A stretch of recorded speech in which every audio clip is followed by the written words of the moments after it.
Copper with Airsoft Core, back with a couple of new game modes for you to try. The first one is using some stuff as simple as some pieces of paracord and some colored shower curtain. That's what we did here with this, so it's a little more weather resistant. Green, tan, white. Hang the white outside the window of the structure. Make sure all your windows have one of these for each structure that you have.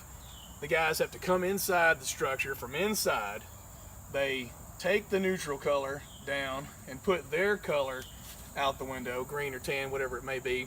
Only when all the windows are the same color has that team effectively secured that structure. And at the end of the round, you see how many structures you control. So try that as a variation of just your standard flag in the pin domination game. I think you'll like it. So the next game I want to tell you about comes straight out of the Call of Duty World War II beta. Checked that out and it was pretty sweet. But there was a game mode in there called War. So we did an Airsoft version of War today, and I wanted to get that out as soon as possible because that was pretty fun. So we marked some trees with some orange paint, and we got the marking paint for the ground and made some lines so that the attacking team knew where to stop. So they couldn't go beyond the orange line, which carried on through the field. First objective was for them to control one of our buildings. All right, they had to take control of that building. To do that, what they had to do, so tan had to get the tan flag over to the green. Green team had to take it over. If they did that within 10 minutes, then objective complete. All right, then they roll to the next thing. You got about 6 minutes. 6 minutes to get this objective. Let's go. So we rallied the green team back up here at the structure if they were successful, or tan team, whoever it was. And then we moved on to the bridge mission. So let me give you just a little bit of setup before we go into what happened at the bridge mission here. So at the bridge location here, this was the respawn point for the tan team, the first respawn point for the tan team when green team was attacking. All right, so as the mission progressed across the field, the respawn point for tan team fell back to the next point, fell back to the next point. The second objective for green team was tan's first respawn point. Then so on and so forth. We set up again the orange line that attacking team couldn't cross, and we set up the white line all the way down so that the defensive team couldn't push over into the green's respawn.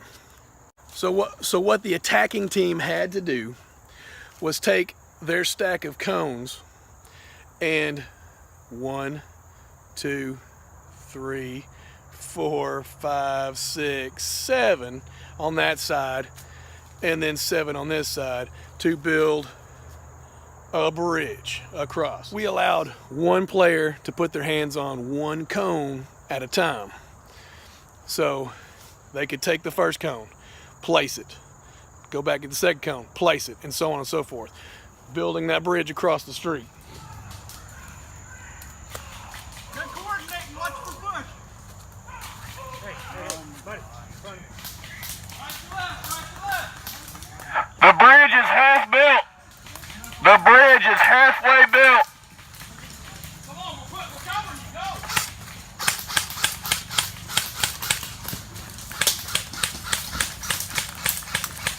go. If the bridge building mission was successful, then the attacking team's respawn now became the bridge. And the defensive team had to fall back to the next objective, which was where our attacking team then had to move a wheelbarrow, which is what we had. That served as our tank, and you had to have 3 people, depending on how many folks you have in your game. We had several, but you had to have at least 3 people with their hands on the tank. You could do it electricity style is what we did, kind of like freeze tag, as long as you're touching the person who's touching the wheelbarrow. So 3 people in contact with the tank at all times in order for it to move, and they had to take it down what we call Sniper Alley here at Fort Patton.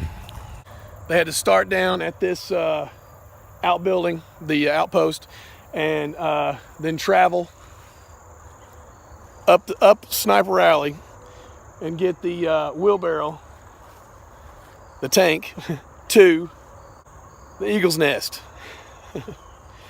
One and go to the woods. Eagle's Nest, one Eagle's Nest, straight ahead. Go.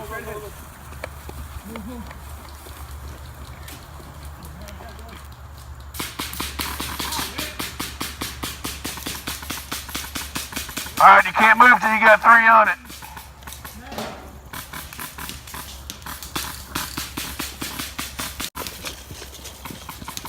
All right, you got 3. You got 3. Nope, you got 2. Need a third man. So I'm sure you can likely see there's many different ways that you can run this game mode. You don't have to do it the way we did it. You can get a lot more elaborate than just a wheelbarrow. This was our test, so we improvised with what we had. Just wanted to try it. It was really super fun. I know we're going to be doing this again. It's going to get more elaborate. So I hope this has been helpful and a way that you can maybe pick up a few things to incorporate into your field as well. Help your players enjoy it.